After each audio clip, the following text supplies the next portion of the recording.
6 weeks later, we're getting back to Traveller. I gotta say, I felt like Simon wanted to die. I was like, I don't know how else to stop this. There's a bit of a story to that. Hey, how's it going, man? In fact, Simon did not want to die. What I was hoping to achieve there was to give us a story opportunity. What would have been the better story? The execution of Simon, which is what happened, proving nothing, that the people that are there are no better than he was. Or they arrest him, try him, and through the actions of the PCs, get him to be part of their team, rehabilitate him. Because Simon would make a great general, I think. That's what they need him for. He's the guy that goes out and kills things. But instead, they just executed him. So it's like, okay, whatever. You know, you do you. That's with it. I tried to do some of that persuasion stuff, but it didn't really go anywhere. I was like, well, And right. that was the problem that I had with it, because the reason that the execution took place is one, bad luck. If the bard hadn't died, then Simon would have been put down and not executed. But I just rolled and the bard died. It's one of those things. But Mac's reaction was peevish. He was insulted at the situation and reacted out of insult and personal outrage. He took it personally. That's why I decided at the end, no thanks. I'm gonna step back. But all that said, after talking with Mac and talking with others, I want to encourage people to continue, because we need to continue to give them a chance. But that's the way things go. So is Simon's twin brother Diamond going to show up next time? No, no. Like I said, I'm going to just step back and let it play out. I didn't like the character anyway. I'm not crying over Simon. I just think I've proven that I can play a bad guy bad. Or, if he was a bad guy, Jaden liked him. No, he wasn't. He wasn't a bad guy. He was very selfish. He wasn't evil, but he was not good. He was out for himself. And that could have been changed through the actions of the players and the situation, but it didn't turn out that way. But that's what I meant, play a bad guy bad. Because it wasn't a bad guy, so I played him bad. Because that was the impression that he left, that he was a bad guy.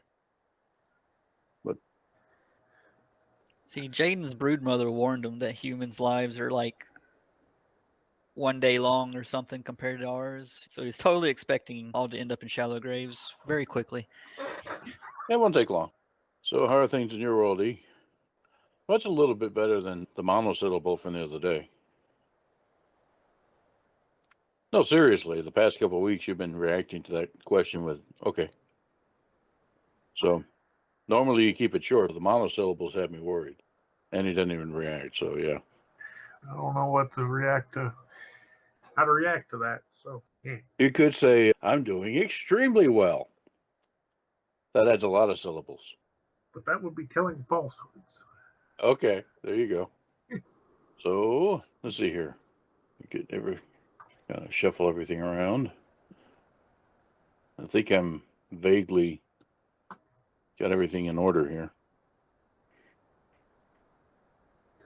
That, and might need that. With the 6 weeks between games, I don't think anybody remembers what the hell's going on, much less me. I think we were getting ready to steal the bare necessity. I was gonna make it even more confusing, because I'm gonna switch back to the other group of characters. The ones that are in space. Partly because C and K are on vacation, so we're not going to have C tonight. And in any case, when we did the ground group, that was in part because we didn't have Peg at the time. He was off, in July doing his thing. Now we got Peg, but not C. And so it makes Peg doesn't have a ground character. He has Virgil, but he doesn't have a mirror of Virgil. Unless you count Dante, and I don't know. The grumpy old man probably isn't a fun character to play. I'll take it from a grumpy old man. 20? Howdy, Steven. How goes? All right. Yeah, see? He's got a background for every occasion. She's got a sparkling name. Oh, okay. Yeah, like I said, that's your new hobby there. And you even guessed that we were going to be doing the space group without even asking or being told. So, It's the one I did. yeah, fair enough. Yeah, you invested in the big boom mic and you're like doing radio now? What's up with this? Haven't you seen? We've been Twitch streaming and recording these things. You're being recorded now. You had to say yes whenever you joined up. Hi, everybody. Be nice to your help desk. No, it's part of the Zen Bassmasters thing. We've been trying to, do things and for charity. And I have no idea whether it's of any import or successful at all. We don't actually see when people donate. So, Which charity? well, we got a few that we're trying to support. Let me pull them up here. Resurrected the webpage. You can actually go to zenbassmasters.com and you'll see it. But let's see here. Yeah. So American Diabetes Association, Dolly Parton's Imagination Library, St. Jude's Children's Hospital, Child's Play, Gamers Give Back, Able Gamers, and Games Done Quick, which I'd never heard of, Games Done Quick, but apparently they're a gamer-focused charity as well. They do speed runs. And yeah, that's interesting. And us, and Bassmasters, we just stumble through things. We're old. We let people laugh at us. That's our thing. You should have seen our how we do in Dark Age of Camelot, which we used to play a lot. And here we are 20 years later, and what the hell are we doing? Okay. Which I want to say is because of advanced old age, but I think it's, in my case, I was always like that. It's very different than I remember. Those rose-colored glasses. I'm like, man, was the interface always so clunky? Yeah. I think we all had that impression. But there part of it is, I don't know, there are just so few people now in the game, naturally. So you can run around Yordheim or, am I getting my names mixed up? Oh, yeah, I probably am. Yeah. So I got to check on something real quick. If you have more people running around, and even in the PvP areas, as far as it'd feel a bit more like the old game. That's probably pretty nice. You'd have less of those giant hordes that just made it one-sided, no fun. Yeah, I need to do something fun. Every time I pull up Edge now, see some article, some hacker I've known died. I can drop left and right nowadays. Like the rest of us, they're getting old too. So I think so. This is a slight spoiler, but maybe you guys can jog my memory. What was the name from the previous Traveller campaign of the Sword World's tanker that you found destroyed? I didn't know there was going to be a test today. I'm sorry. I'm unprepared. Apparently, I'm the teacher and I'm unprepared, so I'll have to dig out that name. Let's see here. I know an easier way to do this. It's right over here. Log into the other game? Yeah, there's that. I spend more time deciding how to do it than to actually do it. I've been preoccupied building the workstation here. I'm pretty much down to just one part left. I'm waiting on What's that? the main one, the CPU. Yeah. That's important to have. And I won't be able to make a decision until November. It's a question you have to answer. Do I pay $2,000 now, or do I pay $2,000 on the new one that's coming out? My answer wouldn't be don't pay $2,000 at all. Get something that doesn't cost $2,000. What I'm building, that won't be a choice for 2 years. America won't be manufacturing that stuff for a while. In fact, from what it sounds like, they're going to go up 50%. Apparently, anything 7 nanometers or smaller, it's going to be more expensive to make the wafer. Well, let's see here. Ships. Wow. Yordhall. There it is. Yordhall. Yeah. I knew it was derivative of Yordheim, but it wasn't Yordheim. Why ever would you ask that question? I told you it was a minor spoiler. I won't say anything more. It's in the game tonight. Okay. Sorry. You asked. I watched the movie Bumblebee last week. It's a Transformers spinoff. Oh, yeah. Oh Lord, I'm It sorry. was, yeah, thank you, Dave. It was terrible. I was like, this is bad. I was like struggling to get through the whole thing. But it has one line that I will share with y'all so you can avoid it but still hear the line. John Cena's in it. Yeah. And at one point they're trying to decide whether or not they can trust the Decepticons. And he goes, they literally call themselves the Decepticons. Isn't that throwing up red flags for anybody else? You could look at the Finally, someone addressed it. you could look at the title page of the movie and it's going to be bad. You just know it. But you just can't help it because I'm a geek. I gotta watch it. You know.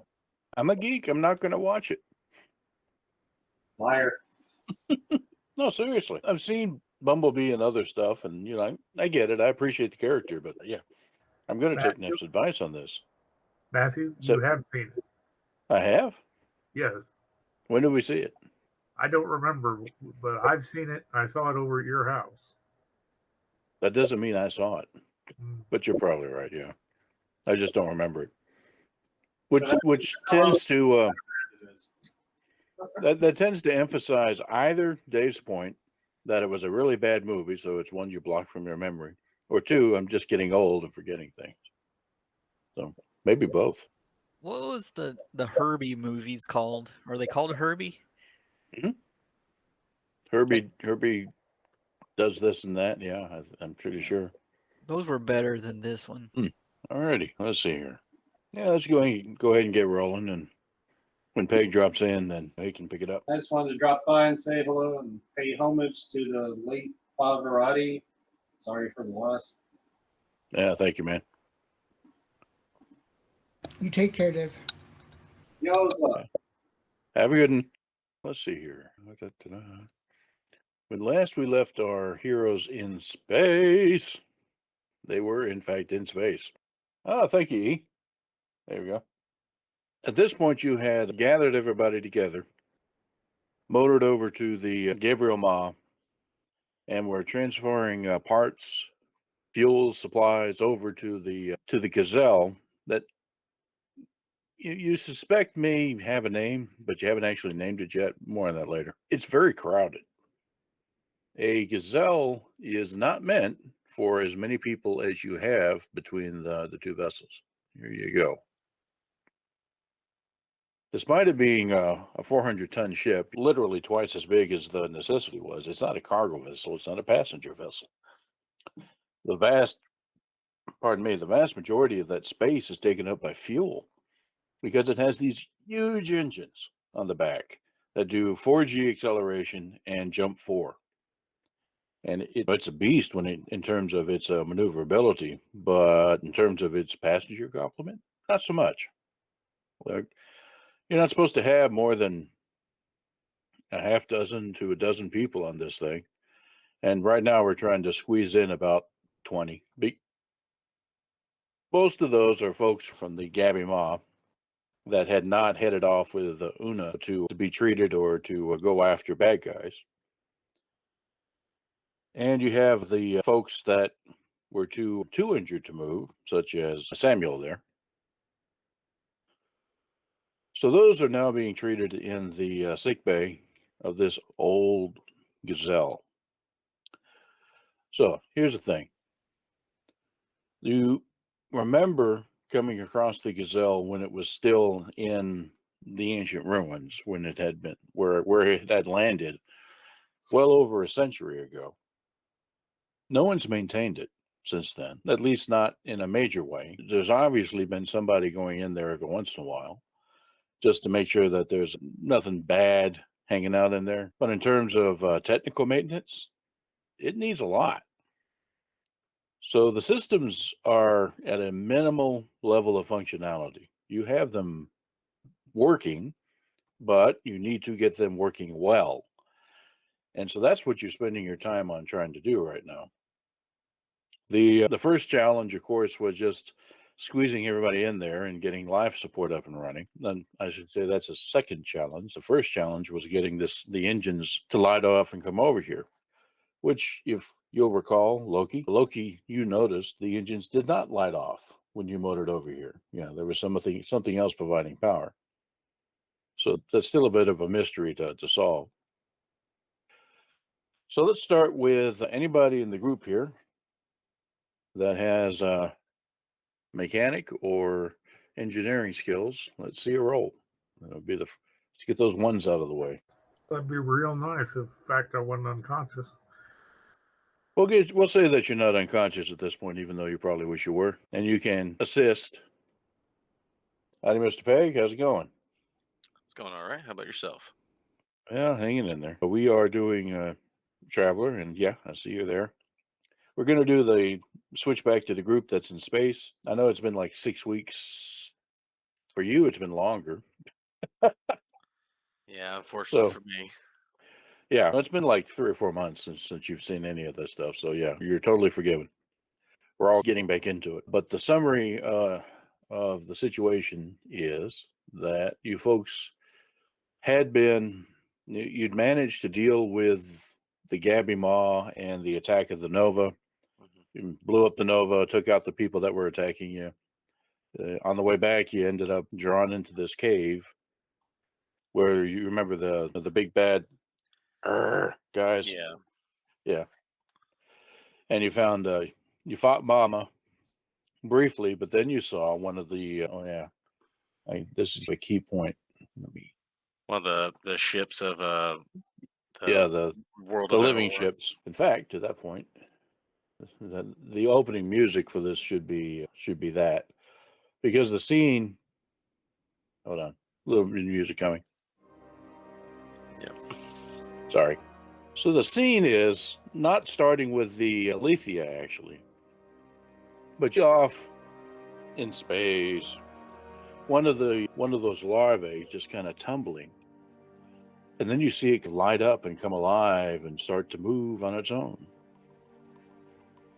So, as it were, the evil has been unleashed. But we'll get back to that. All right. Now you folks have managed to get the Gazelle over to the Gamemaster. Gamemaster's totally without power. Everybody in there's in suits. They didn't have life support, so when they got dumped out here, they needed to suit up fast, so they did. They're good at that. Now you're in the process of trying to get the Gazelle's engines lit off, because somehow you were able to motor over here under the Gazelle's power, but then the power went away as soon as you docked. Still trying to figure that out. Loki me. Transferring fuel supplies and such from the Gamemaster over and trying to get this Gazelle, this 115-year-old, actually, it's probably 150 years old, but nobody serviced it in 115 years, except for taking one of those big energy weapons and chop on the cockpit. Trying to get this thing up and running, and that's where we're at right now. So the rolls, and if you, Virgil, have any engineering mechanic rolls, go for it. Oh yeah, wow. Okay.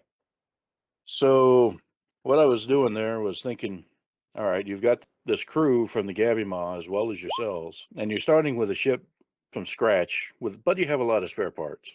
Yeah, perfect. That's right.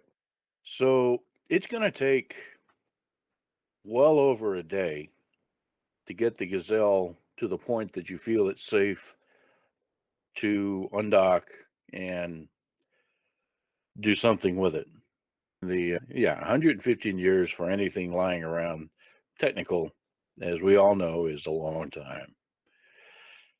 So it's not that it was in a corrosive atmosphere or that mold or anything that was growing inside. None of that's going on. It's just that the parts do require maintenance, even if they're sitting there doing nothing. Any exposure to atmosphere will do that, and it did have atmosphere in it.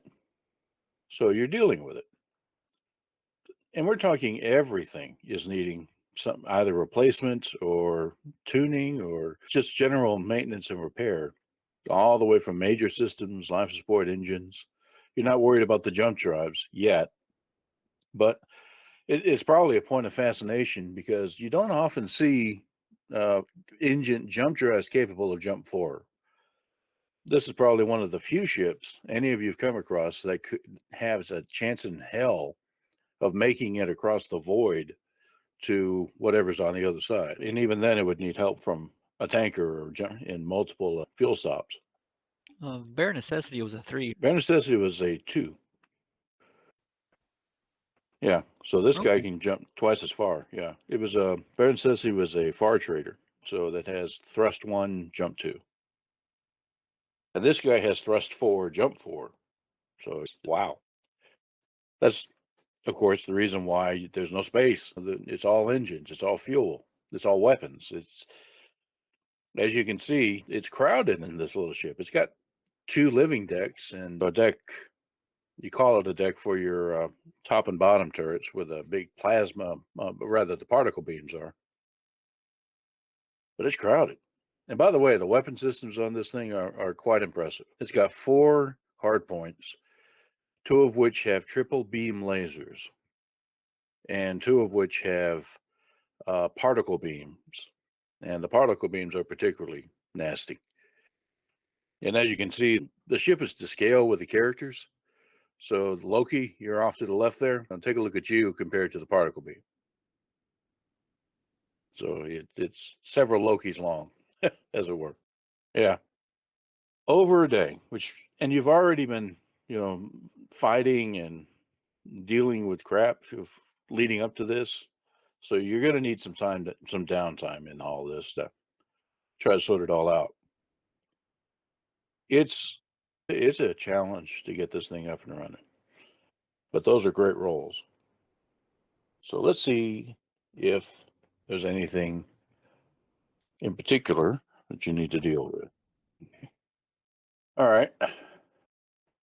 I assume that you're not worried about one of the power conduits leading to the top particle beam is just not cooperating. You probably aren't worried about weapons so much right now. Okay, this one you might be a little bit concerned about. You can't get one of the airlocks to close properly. The outer door, there is a hatch on the bottom of the let's see, just an access hatch in engineering that just won't close properly. Send Bob. Okay, let Bob have a crack at it. Nope, Bob did take a crack at it. All right. He can go outside if necessary.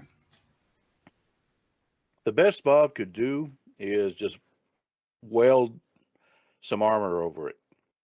Seal the hatch off from the outside like that until you can actually get it in and do something more with the seal, because it's the seal itself has rotted away and there's just no replacing it. So is that satisfactory to you? Yeah, welding foam, yeah. So that's the airlock is not usable then. The main airlock is usable, but this is one of the various hatches, access emergency hatches in engineering. So that means that you really do only have one way off the ship unless you get another hole blown in it. I see 3 on this map. One. Oh, I see. Yeah, that's what I meant. Exactly. Yeah, that airlock is not functional. Okay. This airlock is, the main airlock, just after the bridge. Gotcha. There is another theoretical way off.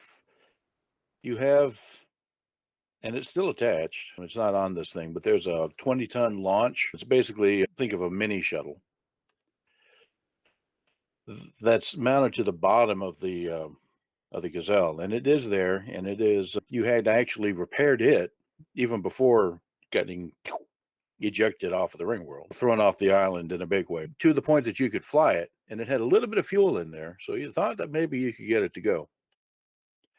If you ejected it, then you could get out that hatch. That's another way off the ship. But the point is that that other airlock over there, actually, you're right, I see, there are 3. So you do have 2 ways off the ship. Just one of the airlocks has failed completely, so there's no way to get out that port side engineering airlock. All right, so that's that, and let's give you 2 more. You said one of our 4 hardpoint cannons is not working because of the power coupling. That's right, and you've tried to work with the power coupling, but yeah. So if you want another crack at it, go for it. But it's going to be a difficult roll. Me talking to the people that know about these ships, how maneuverable is this ship compared to the ones that have been trying to shoot us on the surface? Can we get away from them without having to worry, or do we need to be worried about the weapons? Let's see. Anyone with a piloting or tactical role? I have piloting, but I don't think it was meant for these kind of ships. Yeah, it has to be piloting starship. Tactics, military. Well, that's good enough. Yeah. Virgil's very confident that this ship is extremely maneuverable and very fast. It may not be able to outrun a Nova. The Novas are small, and they probably have 4 or 5 Gs themselves, but it could certainly outlast it. A Nova's going to run out of fuel in a few days. This thing could go for weeks. So yeah, and just in a straight up stand up fight with just one of the beam lasers functional, you have range and incredible damage capacity against a Nova. Novas were not meant to fight these things. Yeah, you could deal with it. Fair enough. All right, let's see. All right, one of the staterooms, the life support. Yeah, let's pick just one at random here.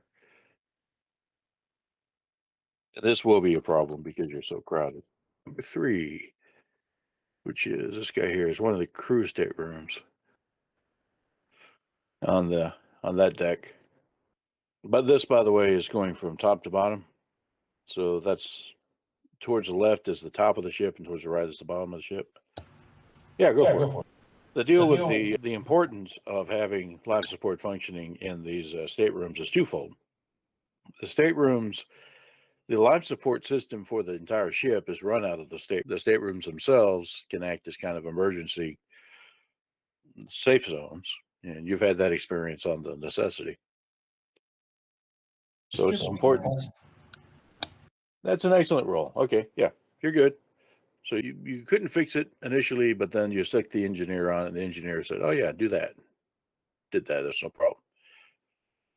All right. And the last one is, let's see, starboard engine is only operating at, say, 80% capacity. So that means that you can't operate at your full 4G, some fraction of it. If you want to take a crack at it, then again, it's a difficult roll. We'll see how you go. Not this time. You got it to the point that you can get a reliable 3.5 Gs, but if you try 4, it's going to be out of balance. The one engine will be providing more thrust than the other, and yeah, that's not good. So count on 3 Gs, and if you need to push it, then make another roll. But as we said, 3 Gs, this is probably going to do just fine. All right. So we'll call it 18 hours later. You folks are prepared to do something. And what that is, up to you. So here, let's show you this thing. Let me make sure that you got it right. Where's the silly thing? There we go. Blah, blah, blah, blah. Okay, that's good. Here we are. Okay. So what you're looking at, in effect, is a top-down view of your location relative to the ring world. The ring world, yes, is huge, but space is much bigger. The ring world is only what did we say, 150 miles wide, a few dozen miles tall, and on the scale of where 1 hex is 10,000 kilometers, it shows up as a tiny little thin line. And the arc of it going around this 53 million miles, the arc of it on the scale looks like a straight line. So yeah, you're looking at the ring world, this tiny thin little thing. And that's what it looks like in the scale of ships going through space. Now, at this point, because of you were thrown out and the ring world kept on trucking, Rithipol Landing is way off camera somewhere. Here, off to the right, it's racing away from you and accelerating, in effect. So you'll have to spend some time thrusting to catch up to it. And so it, at 3Gs, it may not be quite so much, but if you were in the necessity at this point, it could take a day just to accelerate to the point that you could catch up with that point on the ring world and safely land. Otherwise, you're hitting it, and it's traveling at several thousand kilometers per hour that way. So it's not safe to just chink chink. To what? That said, it's going to take you some effort to get back to Rithipol Landing. Is the bottom line there? How long before it comes back? About 80 days. So we can go around the world in 80 days? Yeah, that's about right.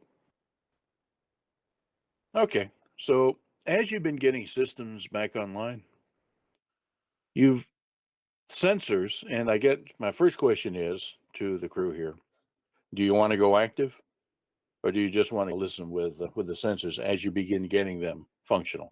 Let's listen first. Okay. What listening gets you is radio chatter. First, you're hearing the sounds of a battle. You're hearing challenges from novas, which frequencies to listen to, because you've been a part of this fleet your whole lives. So you're hearing novas that are apparently loyal, challenging other ships, other novas. They're trying to figure out what's going on. There are skirmishes going on between the novas and ships that are still out here. So yeah, there's a bit of a battle going on, but it seems to be focused in the region around. It's not system wide, because you have plenty of other ships out there. There are probably a couple of hundred ships scattered throughout the system doing their thing. None of them are reporting any problems. In fact, they're trying to raise Rithipol Landing, going, "What's going on? Give us some orders, give us some details on the situation there." And as far as they know, the last thing they know is that there was some, attempts. The High Council, they had declared martial law, and news cut off suddenly after that. So many of those ships have signaled their intention to return. Some of them are already on their way. There are a few warships that are worth the name, like Corvette class here and there, but they're still well out in the system. So it may take it'll take them maybe a week or two before they can make it all the way back here. But when they show up, they'll have some significant firepower to offer. That said, locally, you pick up. Here we go. I gotta change something first. Yep. Okay. Move that there. See that? It is one of the nymphs from the Monsolimus living ship, death of the universe thing. And after monitoring it, just watching it, you're picking it up, not because it's chatty or making a lot of emissions, but simply because it gives off heat. That's the big problem with stealth in space. Heat. Everything gives off heat. Heat is the great equalizer when it comes to trying to hide. Unless you have something to hide behind, your heat will almost always give you away. And black globe generators and such counts as something to hide behind, but these guys don't have that. So yeah, you're seeing the heat, and it's just a little bit, but it's enough to identify it. You can see the outline, and you've seen it often enough. At this point, you know what it is. Where's it The going? little- Yeah, and it is underway. And I'm getting a lot of echo from you, Stephen. Just not sure why that is, but you're managing it with the microphone. Let me come up with something here for you. It's generally headed that way, thrusting in that direction, probably at 1G. Will it intersect with the ring world? If it continues that way, yes, eventually. But that, by the way, is the opposite direction. Remember, with Rithipol Landing is that way, and that's also the direction of rotation of the ring world. So it's thrusting in opposition to the ring world's rotation, which means if it was trying to get to the ring world, that would be catastrophic whenever it intersects. So it would have to the rest of the other direction in order to match speed.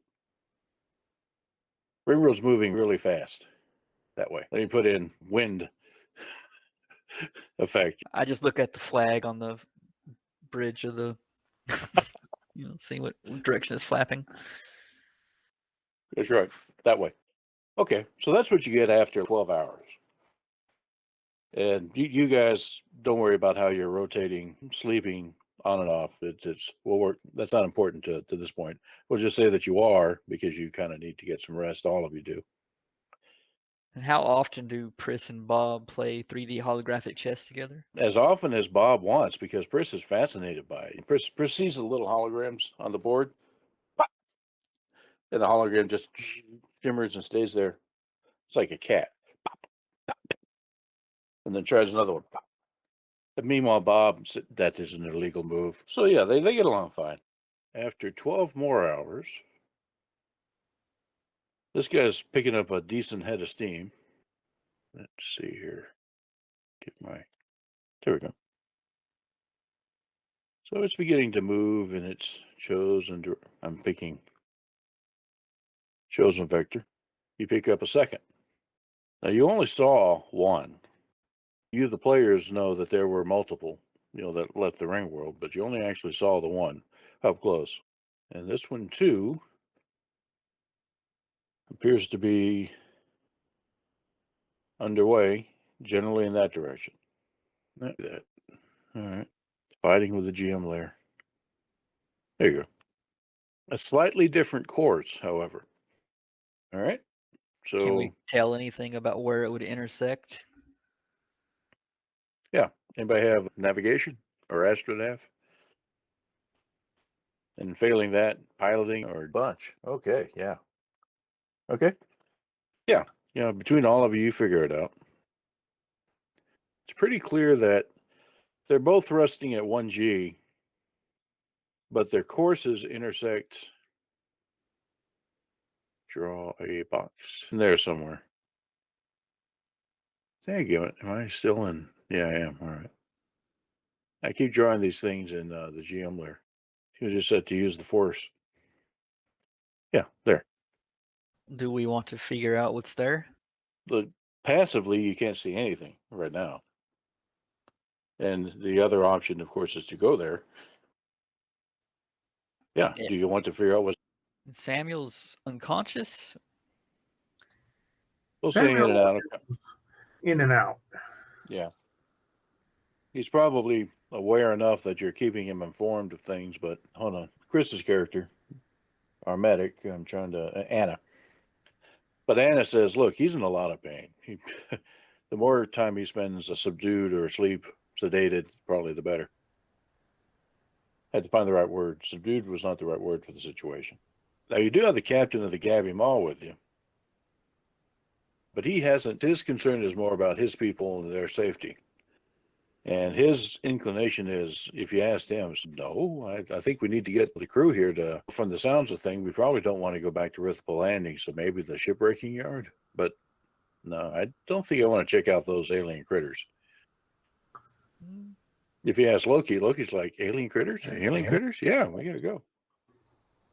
Well, my only concern as a scout was knowing what they were up to in case they do pose a threat, but I'll let y'all decide. And we haven't heard from Virgil. Launch a drone. Oh, wait a minute. Do we have drones? Nope. No, we're I'm not. so this ship's purely instruments and line of sight. We could go live, but That's right.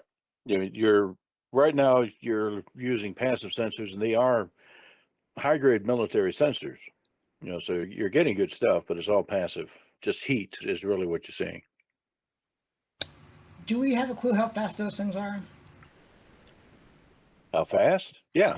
You've been tracking the heat signature, so you know exactly their course and speed and approximate size and mass. Acceleration is what I was getting at. Yes, you do. They're both accelerating at about 1G. I think he means how fast are they capable if they decided to go fast. No, you'd have to, two problems. One, the Rithipol crew never got long enough to research these guys. So they had a lot of active sightings. They saw what it could do, but they never got up close and personal and spent days with it. So nobody really knows. And you've never seen the larval form of one of these before. You've seen a larger version that looks like this that they felt were like cargo transports. That's the role they served, shuttling supplies back and forth between the living ships. Yeah, I remember. But yeah, larval, these guys were only 10 meters long, little guys. So there's no telling. But little often means fast. So they may be capable much faster. We can take them. Yeah, we might as well, prep the ship for red alert stats, and let's just flip all the switches, and we'll make a. And then she goes, we can take them. So can we take them? Answer that.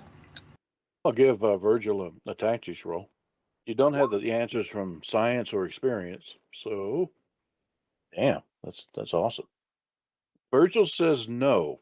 You strongly doubt it because you remember the stories from the battles that the Rithipol folks had with these things. The armor on the adult version of these ships was very impressive, and in fact, it was the evolved form of the armor that you found on the stuff on AB1D. You remember the big Claw. Kaijin critters, so the living armor, the living metal. Yeah, that's why. Apparently, that's why the ancients had gravy guns, was specifically to fight these things, gravity guns, because they could go through the armor. Now, the larval form, the armor may not be so tough. You don't know, but it's quite a. We don't have anything that could stick out for us, do we? That would be not risk people getting killed. People die all the time, and very well more people may die from these things than if we don't act. I think it's worth the risk. I want to go see what it's at. Samuel, let's say you're awake long enough to hear this discussion going on, and the ship's small enough you would probably hear it no matter where they had the discussion. Given what I know about these things, given the condition this ship is in and the crewing of this ship, I doubt we have the ability to make, even if we decided we wanted to make a difference over there, whatever they're doing, we probably don't have the capability to do that. We don't know that we're going to be able to outrun the things if we decide that, if they decide that we're a threat. I tend to lean towards, also we've got a mess going back at the Rithipol and the rest of the colony. As much as it pains me to say this, I think we need to get that mess sorted out first. And novas are at least something we can understand how to fight with this thing. Are they altering their course in any way? As in, are they following a moving object? So as you observe them a bit longer, what you'll see is, let me make sure I'm where you can see me now. Hey, okay, I got it. So this one gets to about right there and flips around and starts decelerating. Whereas this one continues to accelerate. And what that tells you is that gives you a much better idea of where exactly they're going. And they do seem to be heading towards a rendezvous. You don't know you don't see anything there. And we'll go ahead and give this to you. Man, I just got off that layer. Had to go back. You see a third one. And it too looks like it's headed toward that same spot. It's decelerating, heading for that little block. Voltron. Ava was like, what do you want for Christmas? And Voltron. There's a series out that she's quite attached to. Okay. So I guess they relaunched Voltron, and just like they relaunched everything else, yeah. All right. They've done it several times. I've missed all the one in betweeners, but okay. There's 4 seasons of Voltron out. Okay, that's new information. Yeah, it does look like these 3 larval critters are headed for a rendezvous in space there, somewhere in that box. If you all think we're ill-equipped to deal with it at all, we might as well get ready to get back to Rithipol and accelerate in that direction. You suggested the shipbreaking yard, Captain? Yeah, given what we're hearing from Rithipol, that's probably the safest place to sit down. Can we wait until they meet and see if we see anything? Yeah. Like I said, you have 18 hours, so let's show you where they are at that point before the ship can actually move. So let me get rid of my boxes here. So at the 18-hour point, you do have two of them meet, and it's you thought, yeah, it's a Voltron sort of thing going on, because when they meet up, they start to meld together to form a larger ship. Doesn't look like that's an instantaneous process. It's not like that in Voltron. While this guy's flipping over and decelerating to catch up. Do we have missiles? Let me check. Let's see. Gazelle standard loadout. And survey says no. You've got the laser turrets and particle beam turrets. And I should note that those do have significant range. You could fire them and get hits at this range, particularly if they're relative stationary. I was thinking after they all, before they complete melding, but after they've all, initiated it, lay into them and see if we can break them with the band. It's pushing it a little, but yeah, you could probably make that shot. Again, that's up to the crew. For science. So the material of the ring world's made of the same material those things are, and those things are melding together. If you blew them up, would more material depart from the ring world in order to create more, or what? You did see something that's no one's ever seen before in the ring world, and that was one of the larval forms of these things budding off of the ring world and then getting spit off into space. So yeah, maybe that means that the ring world's capable of making more in abundance, or not. We just don't know. You've only seen this happen once, and you only see three coming together. Maybe it's rare. Maybe if it's common, then we're in trouble. I'm looking for that. Do we have anybody that's a good enough shot to hit that from here? Yeah, does any of the PCs have a gunnery first? Let's ask that. Yeah, and there were a couple on the Gamemaster. I'm trying to figure that out. Give me just a moment. I was just questioning the wisdom of antagonizing the ships that come from the world we live on. And that's the same idea that Captain of the Gamemaster has, although it's less about your point and more about the safety of his crew. But yeah, there we are. That's what I was looking for. 100,000 kilometers distant range. So that would be a hard shot to make, but it could be done with the lasers. The particle beams aren't going to be able to throw that far, but the lasers can. You said we have a launch on the Gazelle? You do. Does it have sensors? It does. Can it be autopiloted from remote? Roll mechanical or engineering, and let's see if that is going to be something you can make work. I don't think Bitterman would have that kind of experience. Yeah, Bitterman, nah. But if you want to suggest that to the others and let them have a crack at it, that you got several folks that can do that role. Here we are. Because if we sent something over there and saw how they reacted to it, that would tell us a lot about their intentions. Oh, I was wrong. Particle beam can reach out that far. Both of them can, but there's a bit of a penalty. So yeah. All right. So yes, there's going to be a piloting penalty, but you're going in a straight line, accelerating, decelerating. You're not hopefully going to be fighting.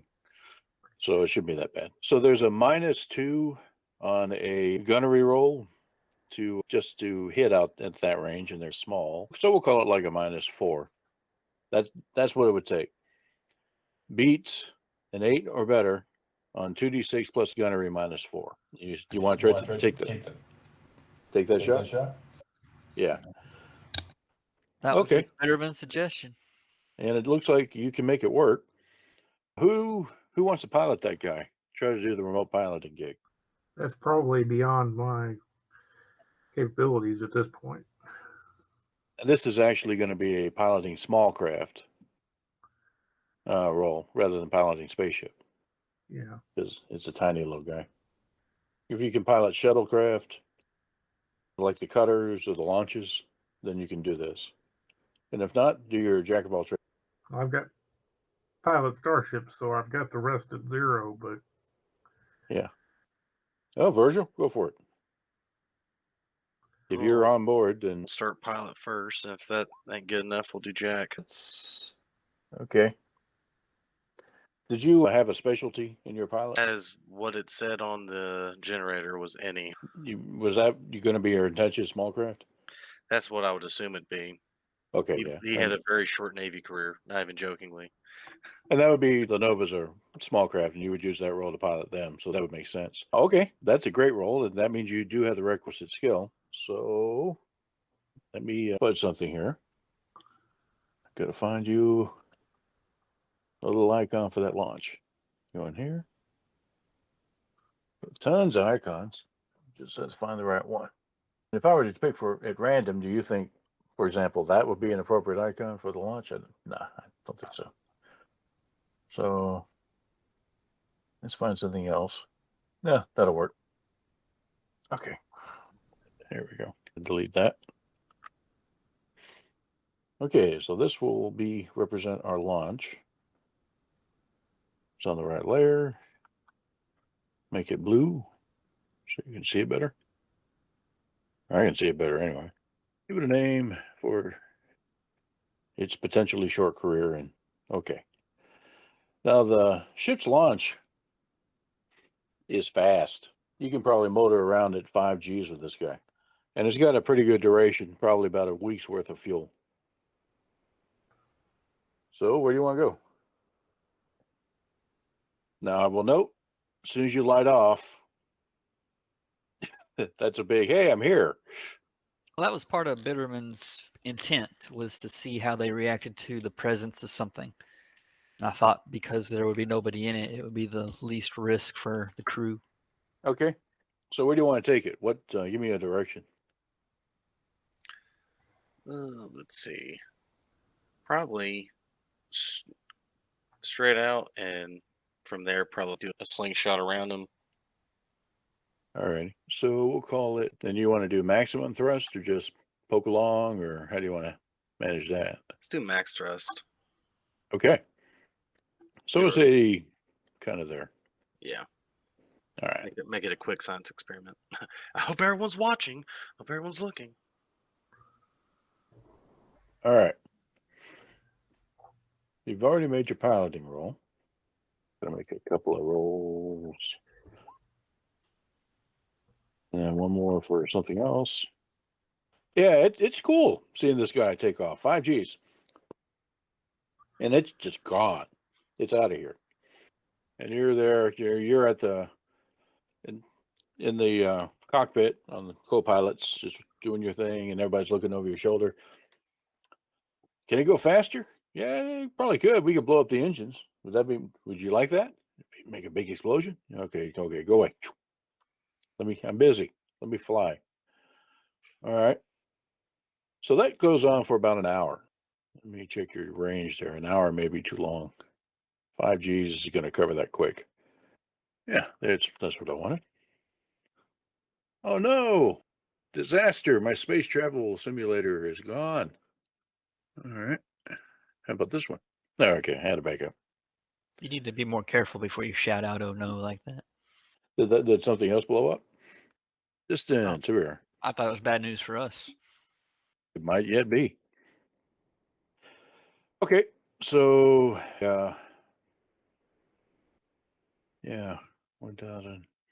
So it only takes 50 minutes to reach that spot, and since you're not coming to a complete stop, you're just changing your vector to go around them, even less. So it probably takes about 40 minutes. 5 Gs out there, and then you're going to keep thrusting and change your vector. So nothing happens for a good while. 30 minutes, and you're here, and we'll say this was the 18-hour point. So this guy's still decelerating. The one that was decelerating flips and starts accelerating after the launch. These two don't do anything. So they continue doing their Unicron merge thing, whatever you want to call it. And it starts off at 1G, and then 2, and then 4, and then 6, and then 8. Stops at 10. It's going to take it about 5 minutes to catch up with a launch. Like, I think we have our answer, how quickly they can accelerate.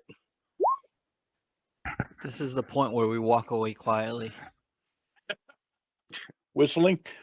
Okay. So do you want to try to save the launch? How are you going to manage being intercepted? Oh, there's no way that thing's going to be saved. Kamikaze it. Yeah, I was about to say that's probably going to be the best idea. Okay. Roll a piloting roll. And Loki, okay, great. So you're just monitoring the sensors, trying to pick up everything you can while you have time to do this. Okay. Man, yeah. You're doing great with these piloting rolls. All right.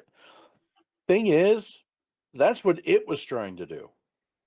It doesn't swerve at all.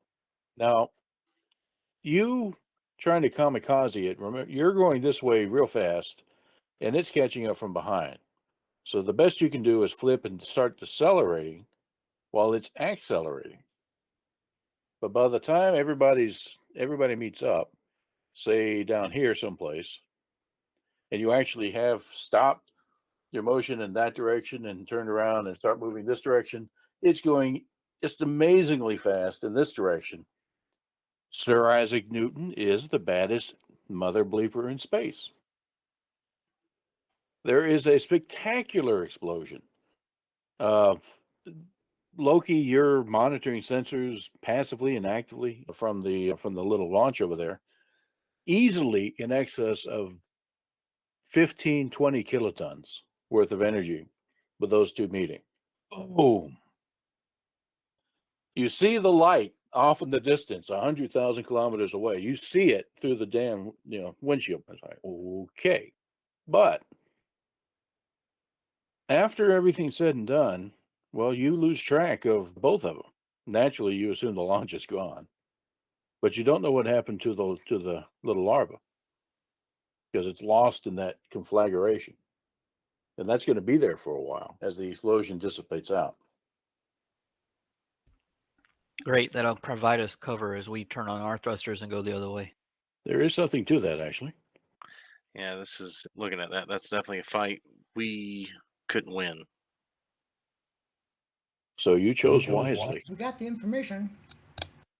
And you'll have a chance to analyze it here in a minute. So you're actually going to light off the main thrusters and try to, okay, we're going to take this opportunity to buggy. Yeah, it's probably the best chance we got right now. Yeah, now or never. Unless we want to waste another launch. You'd only had one. Exactly, so might as well go. All right. So, piloting roll. I wouldn't call it a waste. We got a lot of good information out of that. You survived. Yeah, what are you talking about? So, any of the PCs have a pilot starship? All right. Oh, boy. Samuel's like, I'm not feeling well. I'm not feeling well. Really, come on. Somebody else, please. Who has the keys? I'm looking. I don't have them. They're not in my pocket. But go ahead and give it one more shot. It's much better if a PC does the hero roll here. Oh, my God. Okay. Anna, who was standing over your shoulder, goes, okay, that's it. I'm calling it. Come on. Help me take him back to bed. And he's like, I can do it. Oh, put me back. What you didn't realize is that broken finger really makes it hard to hit the thrust button. We tried, man. But they don't take you far. They sit you in that computer, the ops chair that's just behind the console so you can continue to advise. So we get the NPC pilot from the Gamemaster. Said, okay, I'll try. This will be interesting if he... Okay. So here's what happens. The engines light off, but you get the Millennium Falcon. Pew, pew, pew, pew, pew. Did he forget to take off the emergency brake? It's not my fault. No, he let off the clutch too soon. Someone want to roll a mechanics and engineer roll? to see if that caused any damage. Ship hasn't moved in 115 years, and we're breaking things already. Okay, yeah, no problem. Okay, yeah. It's very good if you take the engines out of safe mode, because they had been, as you were replacing all the parts around it, wisely, you had put them in safe mode so they would accept energy, but they wouldn't actually fire off. Lockout, tag out, guys. That's right. Lockout, tag out. So got that fixed. Everything's cool. Samuel, you want to try again? Okay. Boom. So you're still 3.5 Gs, right? So the Gazelle lights off and begins accelerating. Which direction do you want to go? Where are you headed? Away from Voltron, in the direction of the ship breaking yards. Okay. Yeah. So I got one question for you. You are, because of the nature of how you were ejected from the ring world, essentially just straight down from it. If you think 3D for a moment, it's 150 miles or so wide, give or take. You're just straight down. Nearly, 40,000 kilometers. So in order to get on the top side, you've got to thrust one direction or the other to get around the ring world, then circle back around on top of it, and then begin to catch up. So you're headed in the general direction of the shipbreaking yard, but you have to make that maneuver around the ring world in order to get on the right side of it. Well, it was toward one side or the other, so there's Yeah. a way we can go that will bring us around on the side closest to the shipbreaking yard. That's right. So you're rolling up over on that side. I guess the next question I have is, how close to the ring world do you want to get before you make that maneuver? Or do you want to just go ahead and get it out of the way now, and so you have plenty of clearance when you pass by the ring world? I would suggest waiting to the last moment, because that way we could approach from the blind spot. That's very astute. That's why I was asking. Sounds good to me. All right. So you lit off and begin accelerating. Probably, let's see here. Let me pull up my thing again. Stop. So we're doing 3.5, and it's going to be like 60,000. That little maneuver. Okay, yeah. So it's going to take 2 hours for this whole thing to play out, doing all the maneuvering that you have to do and to catch up. All right. 30 minutes into the maneuver, you haven't gotten very far. And if this thing doesn't show up again, it's not moving 10 Gs, it's moving 6, but it's headed your way. And it looks like large bits of it are missing, but it's functional still. Sure, I'd say we start shooting. Yeah. Must go faster. Must go faster. Press just need a harder. Press harder. Bard with a bow, and like Fair enough. Okay. So I think we'd established no gunners amongst the PCs. All right. We have 4 turrets. I have Only combat, but I think that's handheld. Is that right? Hey, try one of these big guns. Try it. You never know. It's like, hey, is this? Yeah, that's a trigger. Okay. So you have 3 functional turrets. There were 2 gunners from the MA. If you want to try your jack of all trades, you can pick one of the turrets and do that with. And Bitterman, if you'd rolled like 12, that might have worked. Just because. But I think what you're finding is that while it is a gun, it's a really large gun, and you can fire it, but the aiming part is hard. I was trying to So, pretend I had a really big hand, but ooh. All right. So let's see how our other gunners do. All right. At this range, all of those were misses. And we're not going to. Yeah, you're basically continuously firing, and you have a while to fire because it's catching up effectively at 3 Gs. Let's see, what's the distance there? And it doesn't have anything it can fire back at you, fortunately, except itself. Yeah, it will intercept you before you make it to the shipbreaking yard. It's got about an hour on that intercept, but that's an hour of you firing at it. and you'll be making hits and getting more hits as it approaches. So rather than an hour's worth of gunnery rolls, which would basically wear everybody out, I'm sure, make one more jack of all trades roll. This is just a general, see how you do. Yeah. Okay. Might as well go ahead and go live and do a shout out, see if anybody's in the area. Do you want to do that one just on comms? Yeah. Does everybody else agree with that? I don't know about that. That's a bit risky because right now what we were hearing on comms is people don't know who's what. We're shooting, we're broadcasting in that way. All right, it was just an idea. Might as well. Okay. You got a comms roll? Sounded like you had some agreement there. Okay. So let's see. 1, 2, 3, 4. All right. Not the best, not the worst. So you wouldn't be able to pick anything. The satellites are non-functional. Yeah, for that, you actually get one of the ships in the outer system by a significant delay. We're talking like a 30-minute round trip delay. You fire off that comm and say, hey, is anybody out there? Can you hear me? And you don't hear anything, no response. Yeah, it's frustrating. But 30 minutes later, you get a response from a ship that's a long way away. How did you identify yourself? I guess that's the Eliethia because that's what's on the. Okay, it's official now. Because you're right. Everywhere you look at the control consoles, they say Eliethia. So apparently that was the name of the ship. All right, give me a sec. Actually, most of the control consoles probably say Gabby Mall, but Yeah, you're right. At this point, they do. Serial numbers all wrong and everything. Yeah. So,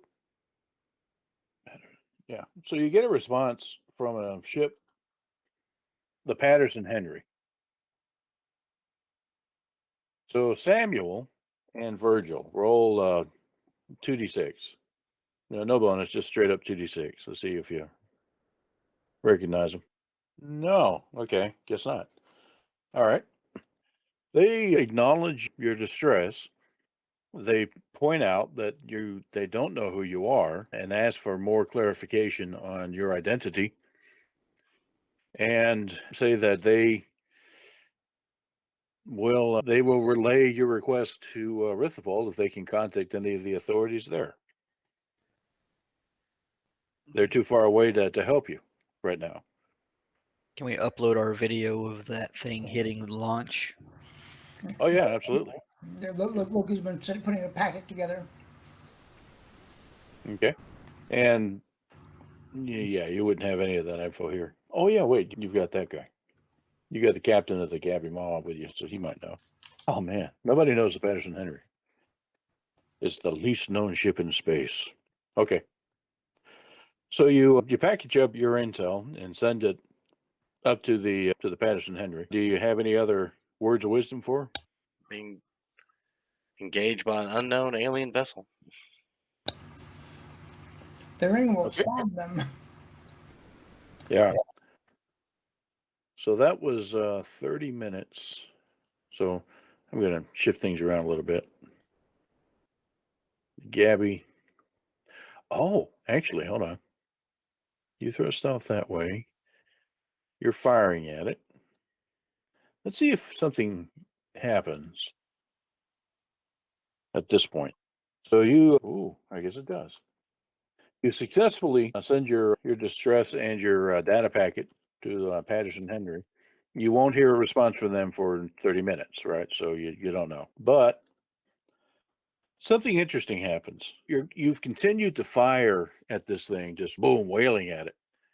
And you've been scoring hits. Slow as it gets closer, it's easier to target. It's not doing a lot of jinking maneuvering because it's trying to focus on catching up to you because you're almost to the point that it can't. But you think that your hits are doing something to it in terms of its ability to sense you. Because at some point, you see it wavering between two different vectors. One vector heads on an intercept course to your current vector, which was going to change as you flip around the ring world, but it doesn't. And the other seems to be on an intercept course for the Gamemaster. The hulk of the Gamemaster. They can't seem to decide which it needs to target.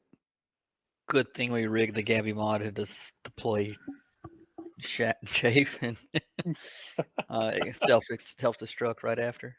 That's right. There's a way we can try and align ourselves to put the Gamemaster between us and it.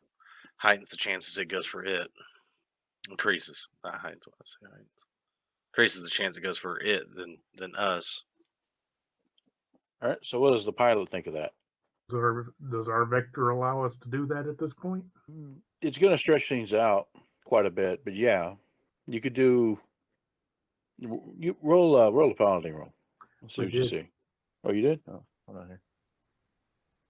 Yes, you did. Okay, yeah, that you can. What'll happen is it'll be reaching the Gamemaster just about the time you'll be putting the Gamemaster direct in between you, because you're going to have to pull away from this thrust that you've been doing so far towards the ring world, negate that, and then head back down this way.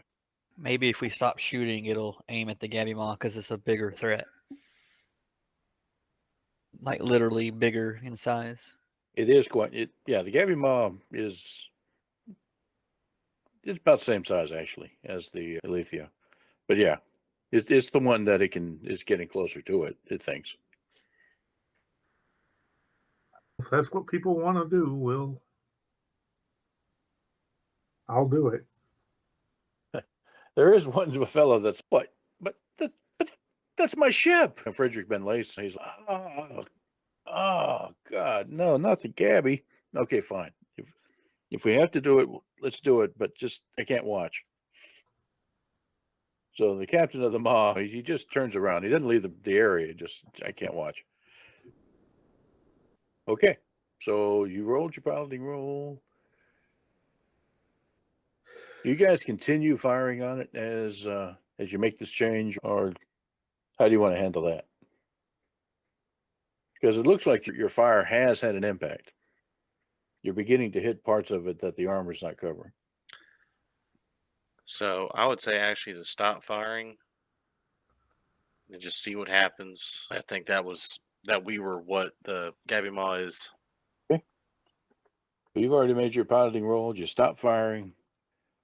And yeah, that's not good enough for it.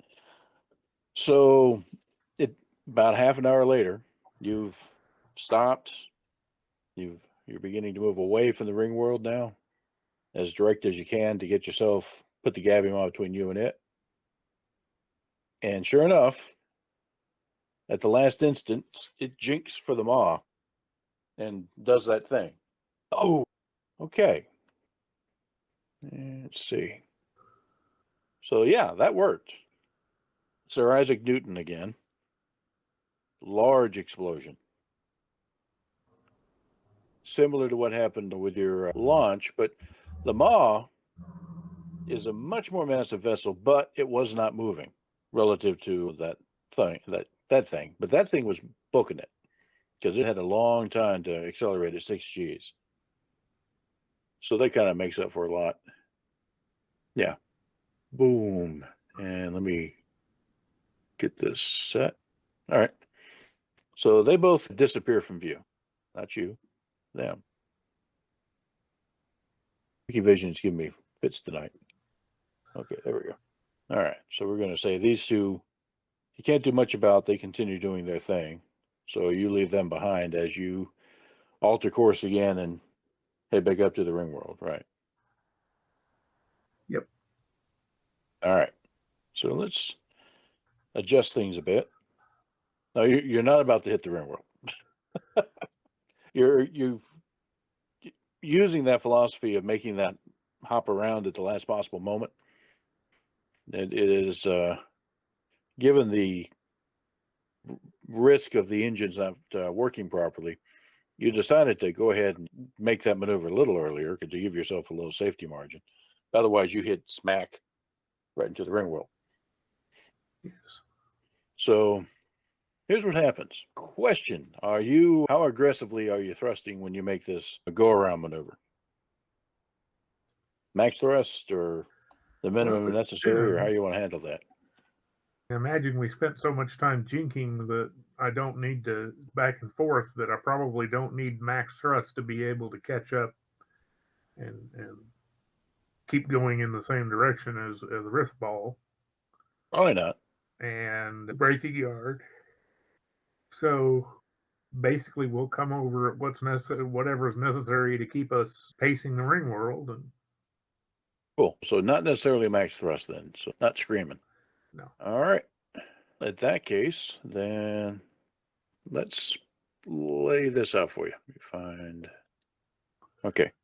So we'll say that is this squiggly line over here someplace. Yeah. Wish I could draw better squiggly lines. But that's going to be the area that you're targeting. And at this point, you have matched velocity with the angular velocity with the ring world. So all you got to do is come around and finish that trip, which is still pretty significant. What, 150,000 kilometers? But as you begin to come around, hey, you got it right. Good guess. And you'll have to tell me how you want to handle it. Oh my God, it's a giant comet. Let's see. Yeah, we definitely don't want that. Let me deal with that first. That's better. So this comes into view as you come around the ring world. Just give you a time to take that in. Okay. What's the significance of the coloring? The blue are giving off valid IFF for Rithipol. Now, you know that there are some novas that have turned rogue, so that may not necessarily be a good thing, but these, you have some confidence that they are not after you, because they're headed for those red things up there, which are not giving off any sort of IFF at all. And those are this, and you get the name from, it's basically plastered over the side of the thing. The Loalark is an 800-ton mercenary cruiser, those big guys. Now, you, the players, have run into one of these before.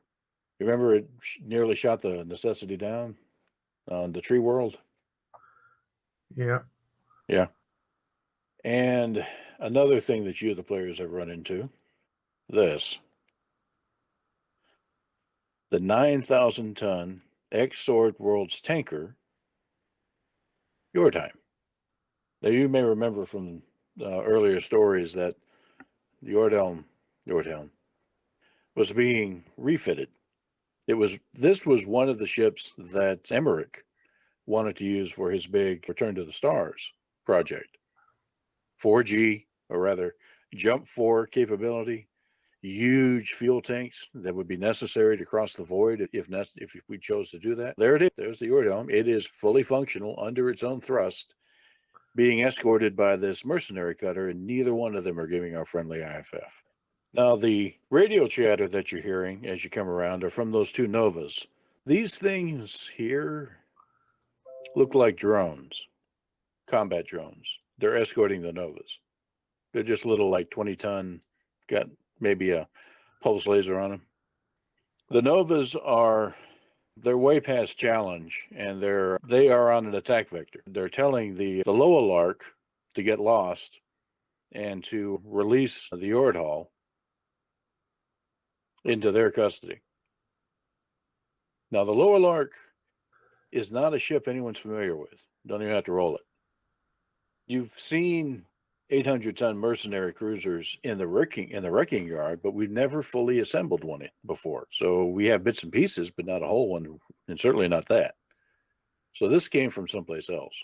This is somebody else's. And based on your tactical roll from before, the Loalark will wipe the floor with those Novas. 2 Novas and a couple of combat drones against that. And that's not even saying what the Yordhall rather, might be bringing to bear. So this, ladies and gentlemen, is probably the end game that the bad guys on the ground have set in motion. whatever this means is probably the symbol of it. Yep. How many tons was the Eliethia? 400 tons. So it's only half of the Lowell Ark. True, but the Lowell Ark, while a combat ship, is also a combat transport. So a lot of its tonnage is given over to troops, to a couple of modular cutters, to storage for hover tanks. So in terms of its space combat capability, it's big, it's bad, but it's not as fast, and then your weapons are about the same. Too bad we couldn't have led that scout ship or the alien ship. Led it toward it. Yeah. Here, we you couldn't. deal with that. And the Yordhall is a combat tanker, but it's not heavily armed. It's actually, let's see, roll 2d6 Virgil, because Virgil would have had some insight into this, given his job and position. Okay. The last time you heard anything about Yordhall is they were working on the engines and getting her underway. You hadn't heard anything about weapon systems, so she may not have any. That's not really a risk I want to take. Yeah, but it's not the D-30. It's not like a light cruiser. You're not dealing with that sort of thing. It's a tanker. Do we want to risk a message to one of the Novas to ask them which team they're allied with? At this point, it does not appear anyone's noticed you yet. Again, you didn't come around at full burn, just the minimum burn necessary to make this swing around maneuver. So, yeah, you're giving off heat, but they haven't noticed you yet because you're right next to the ring world. Yeah, do you want to talk to anybody? I have one thing I want to talk to. Presumably, this other ship we've been talking to is in the ring world shadow compared to the rest of them. And if it's not, it's so far away, it doesn't matter. 30 minutes light speed is way out there. So, yeah, it's not a factor in this battle. Well, it's not a factor in this battle, but going to transmit towards it that, oh, by the way, there's a mercenary cruiser out here. You know the location of the other ship, so you could attempt some sort of type beam in this direction. Yeah. You've got this is the military, this is a warship, so it's capable of that. Yeah. Just make a decent comms roll and go for it. Yeah, talking to the others, we know of the duplicity on Rithipol, and this might be a good chance to determine which way this encounter goes, if depending on which side we join up with. If these are friendly Novas, they could certainly use our help in this skirmish. Okay, so that comms roll, who are you talking to? The ship out there or one of these Novas? Patterson Henry or Nova, what was it, 33 or 74? The person we had the name of. Okay, so you're telling, and you're going to tell them what exactly? Well, we're going to tell them there's a unknown mercenary ship out here, and Flying in formation with the Jordhawk. two non-friendly ships in the airspace. Got it. Include a video clip of me throwing a slice of cheese on Pris's face and her panicking. Yeah, she doesn't deal with that. So you have to have the cute cat video in order to mellow the bad news. All right, so that message is away, and the type beam seemed to work fine. You didn't get any sort of errors on the transmitter. And I think the answer to your other question is answered when they start opening fire at each other. Now, the Novas can't hit yet, but the Lowell Ark starts firing at the Novas. And the Novas are dodging and trying to close the distance. And this is going to be lucky as hell if any of them makes it in there. If those are friendly Novas, we're short of friends right now. Yes. Defend the Novas. And the captain of the Gabby mob, would agree with that. Yeah, we got to do what we can for them. They do it for us. Okay, pilot flying, so I'm a little busy to Make a gunnery roll. That would be jack of all trades, and then our Rithipol gunners. Just not having a good day. All right, we'll say you're in one of the particle cannons, the particle beams. All right. So particle beam hit, and what was that? 60,000. So it's still distant, but yeah. Okay. Actually, I had tables for all this set up. So let me, yeah, right there. I thought Peg reached up and pulled a cat out of his computer screen. All right, particle beam. Peg, put that cat back, and then roll a 4d6. That's the damage of your beam hit. And a 10 says that you get to make two rolls. No, a double hit. Okay, so you hit hard in one location. So roll 2d6, and we'll see what location on the lower arc. All right, and it's a 2. Oh my gosh. Bam. Okay. Square hit on the lower arc. That's a hull hit. A 2 is, according to this chart here. I know, I'm disappointed too. I would say 2 would be bridge or something. Yeah, that's what I was thinking too. Like, come on. But generally, higher is better. Do they actually have a bridge? Oh, you had to break through the armor first. I see. Yeah, you could. That would have been a crew direct to crew damage if you'd gotten through the armor first. Okay, yeah, I get it. Do you have to roll to see if they left a window open? We learned this rule from Red Rising. Sounds legit. Oh, what the hell? We'll split it. Yeah, we did learn this rule for Red Rising. So let's see here. According to this, gotta find the old blah blah blah blah. Right, got it. Okay. They stop firing at the Novas. Within seconds, get hailed by the nearest Nova, and then the lower arc starts firing at you. Those events happen simultaneously. I assume you're doing evasive there? Busy pilot? Yes. All right. Go ahead and roll your roll. I'm not going to roll all these. Oh, that's excellent. And they fire off a missile at you. You'll get it's going to take, it doesn't show up instantaneously. It's 60,000 kilometers away, but you'll have a chance to shoot it down here. There are, unfortunately, no sand casters or other missile defenses except for the lasers on your ship. Okay, what do you say to the Nova? And you successfully dodged all those incoming shots, by the way. The Novas, don't take this the wrong way, unknown ship, but who the hell are you? This is Captain Samuel. Do you read Eliethia or Gamemaster, depending on which console you're looking at? Yeah. Virgil standing over it, pointing at Eliethia. We also have Captain, whatever his name is. We'll have that in front of My ship's gone. I'm not a captain anymore. Yeah. That's Ben Lace. Yeah. Ben Lace of the Gabby Maw here. The Gabby Maw? How'd you end up there? That's a long story, son. Just don't shoot at us. We're trying to help. I forget what my rank is technically.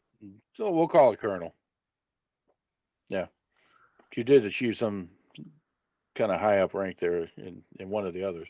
Last thing I remember, the Marines were referring to me by rank, because I haven't heard that in a while. Yeah, exactly. When you start name dropping like that, Virgil, you throw your name in there, and they're like, we don't understand how they could possibly be you, but the fact that you're shooting at them, we don't care. I was gonna say, Nova, I'm your best friend right now. Close that distance. They agree, and that's exactly what they're going to do. They had to get very close in order for their weapons to be effective. Remember, they had those essentially large Vulcans, so slug in space. Okay, so the Lowelark alters course and begins thrusting towards the Eliethia. It looks like they want to tackle you head on. They're ignoring the Novas now. So you gunners, go ahead and make your shots. One of the gunners starts firing at the missile that got shot at you, trying to shoot it down. And he does. Wow. No problem.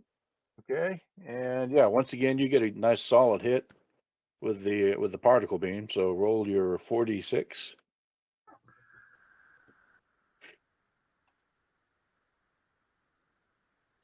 Mm-hmm. 19. So the chart says 2 single hits and a double hit. Okay, so roll 2d6 3 times. 4, 5, 7. So the first one, 4 is I hit to the maneuver drive. 5 is a hit to the fuel tanks. And 7 is a double hit to armor. Okay. So first off, that maneuvering hit is the one that is noticed most. You effectively are operating with a maneuver hit because you're at 3.5 Gs. So you just took out one of their drives and you're forcing them to slow down. So they were thrusting at you at 3, now they're down to 2. And you're chipping away at the outsides of it. So yeah, the battle's on. This is ships shooting at each other in space. And it takes place over, it's not Star Trek instantaneous. We're talking about huge distances and maneuvering and trying to get your angles right. So this is the way things look about 5 minutes later. Those drones are booking it.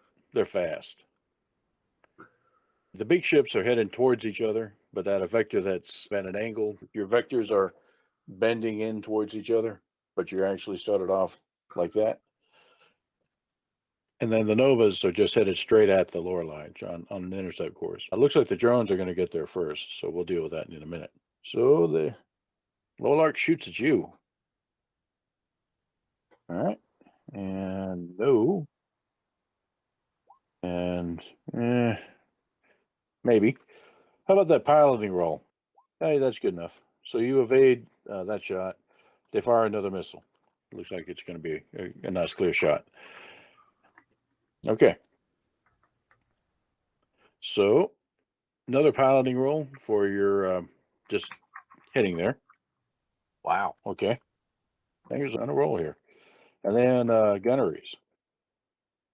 See if guy shooting at the missile gets it. And other guy actually hits for once.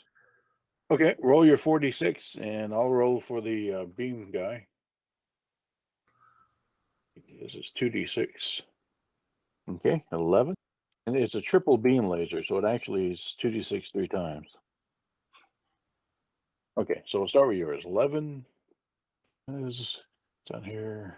It's a double hit. It's a hard hit in a single location. So roll 2d6.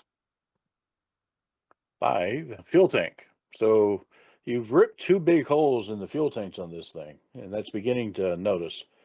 That's fuel tanks and warships, like you would figure, are when you're talking holes this big, they're not self-sealing, but they are segmented so that a damage to one segment doesn't necessarily deplete the whole tank. All right. Let's see. So that's that big hit. And I think that's actually that. Okay. So these guys, they did 9, 4, 9. 9, 4, 9. So 2 double hits and a single hit. All right. 6, 5, 6, and what's that? 8. Fuel, hull, and hull. All right, I need to check on something. You've gotten several hull hits in and several fuel hits in. This, by the way, should give you an idea of the firepower of this little escort ship. The Gazelles are scary effective, even against big ships like that guy. Yeah, I don't want to jump around that much. Here we go. All right. So let's take a look at the broadsword. Okay, yeah. You still got a ways to go, but the armor you pretty much ripped off, and the fuel, yeah. So another hit to fuel, and that might be all she wrote. But yeah, like I said, it's a big, massive ship, so all those hits to hull, there's still a lot of hull integrity left, but it's down to 60%.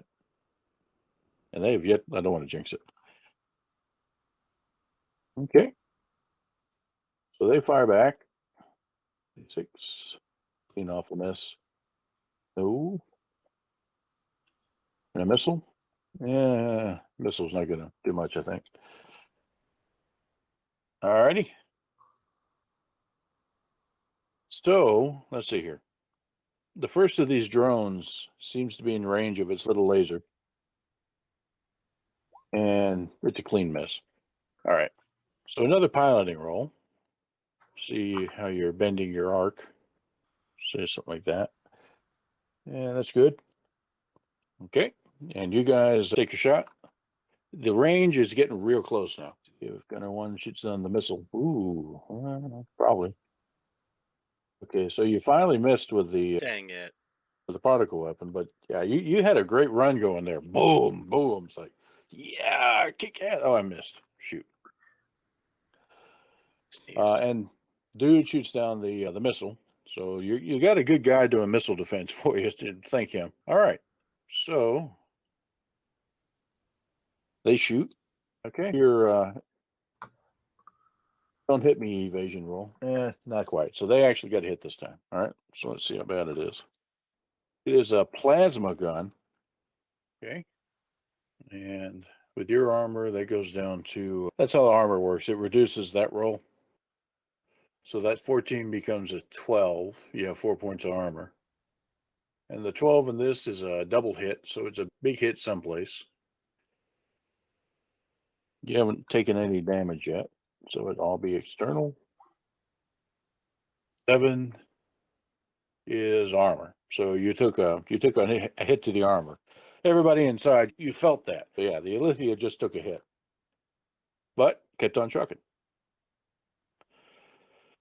This round, you're in the same grid. So I have to ask, what do you want to do now? You're getting close enough that you can try to board. Question, is boarding really the smartest play? You do have a lot of people on your ship right now, but that's a mercenary cruiser. They've got a lot of people on their ship. Yeah, I was about to say that. Yeah. Probably not the smartest play. Okay. No, negative. But I'll point out that the Novas are also essentially APCs in space, right? And they have each one a squad in battle dress. So if they can get in there close, there you go.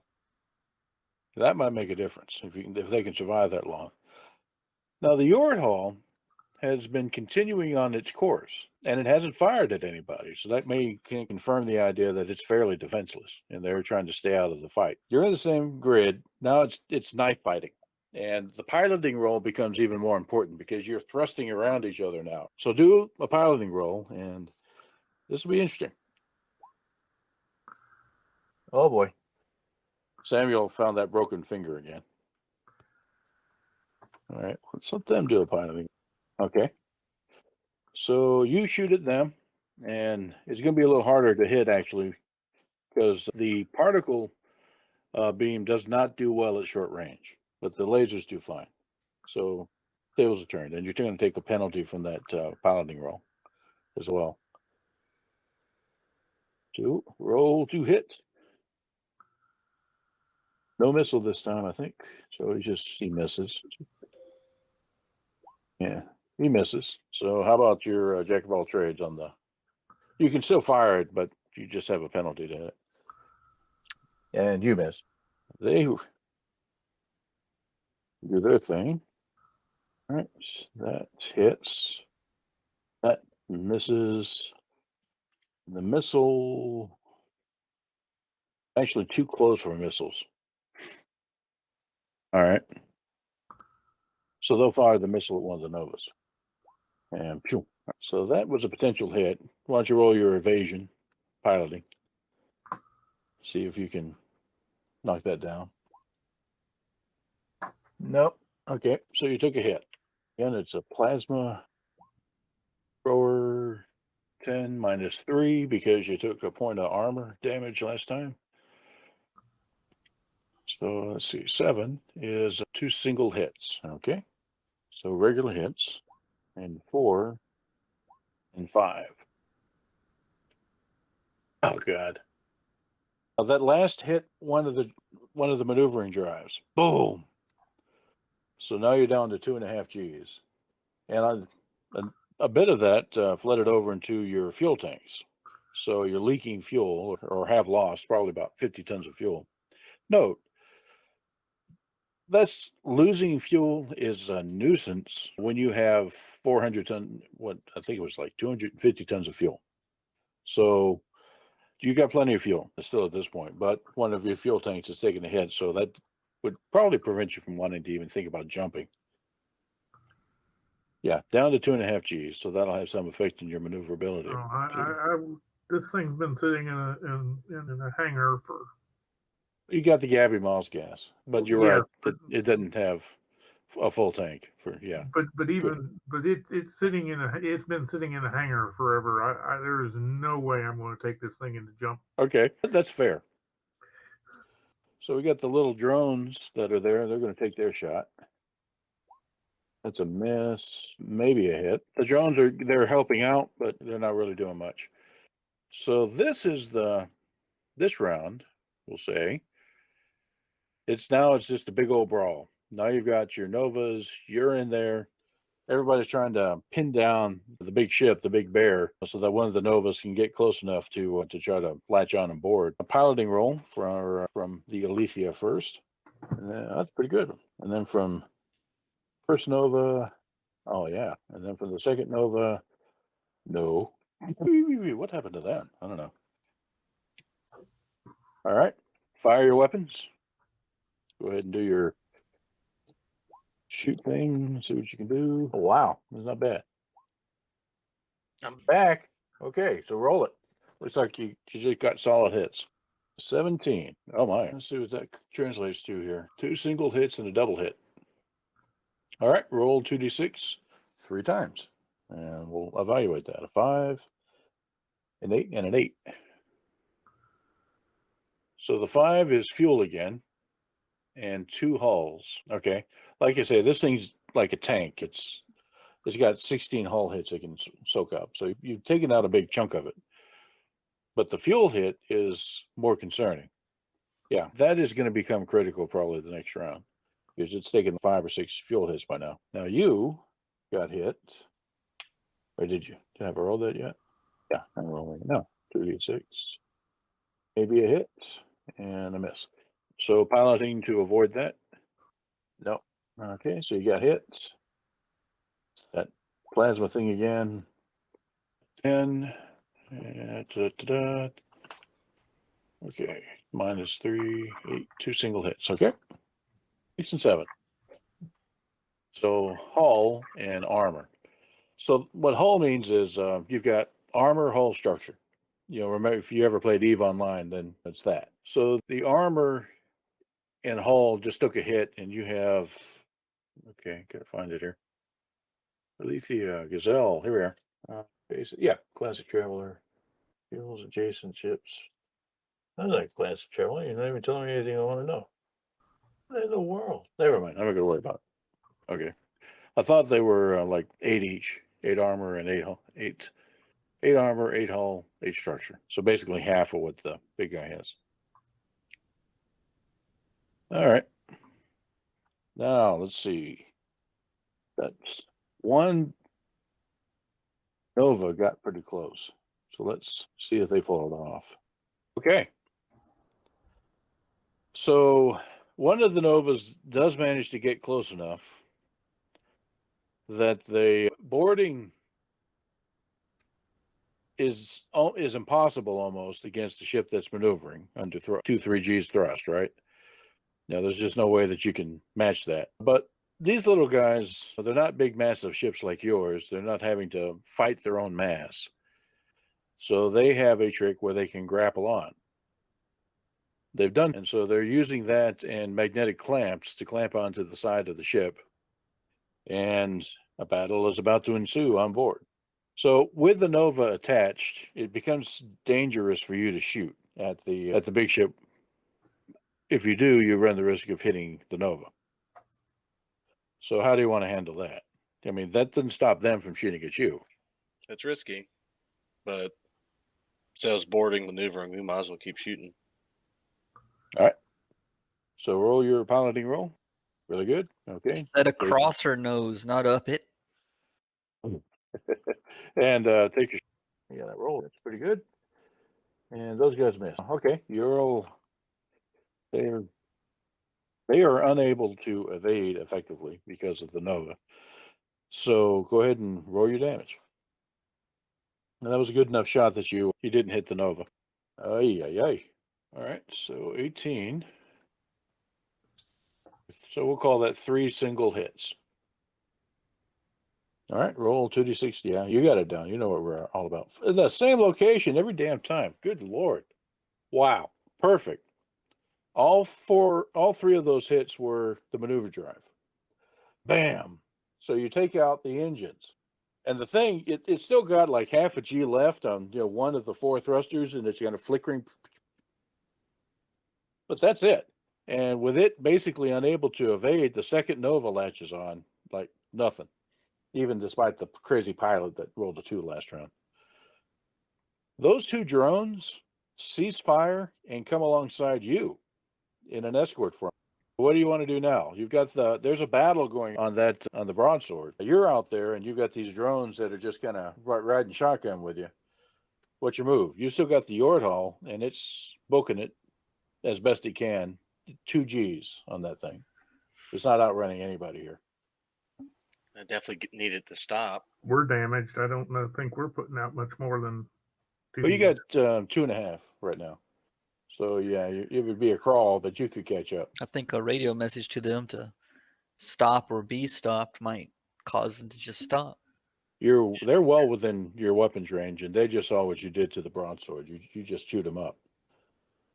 So yeah. Okay. No need for a cons roll on this one, but you do need to roll some sort of influence roll. Oh, I got that. Okay. Let's see. I got diplomat. That'll work. We kindly request that you cease your engines or be vaporized. I got deception. I got diplomat. I can persuade them. Okay. So how do you want to put it? We'll let you phrase it. We'll let diplomacy run. It's like, Yordhall, this is Eliethia. We kindly request that you cut off engines and remain still until we board. Okay, hang on. I got the perfect thing for this. So you get comms with them, and here's what the image that you see there: an Aslan sitting in the captain's chair like this, with a rather shocked expression on his face as he's looking over his mug at you. It's like, they just did what to this broadsword? Yeah, we surrender. Cut the engines. Cut them now. And so, yes, the engines cut out on the Yordhall. Was there some kind of foresight on your part to have that particular picture?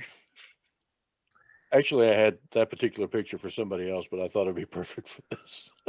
He's just like, what? Yep. Just spits it all over the... Sir, no, don't do that. Yeah, never mind. Okay, yeah, the Yordhall, the engine's cut out immediately. And she just starts to drift.